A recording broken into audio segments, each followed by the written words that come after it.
kanımda. Allah hasbi Rabbi cellallah, ma fi kalbi gayrullah. Nur Muhammed sallallah, la ilahe illallah. Hasbi Rabbi cellallah, ma fi kalbi gayrullah. Nur Muhammed sallallah, la ilahe illallah. Bu benden bir davet, nefse ikamet, hem de tekkare.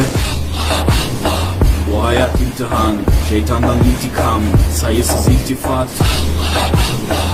Bilmediğin dağlara kar yağmak ancak Allah asla seni satmaz.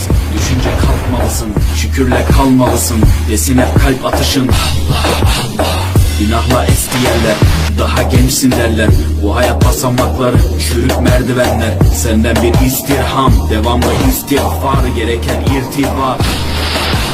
İşimde Allah, dilimde Allah, zikrimde Allah, fikrimde Allah, aklımda Allah, aşkımda Allah, aslımda Allah, kanımda Allah. Hasbi Rabbi cellallah, ma fi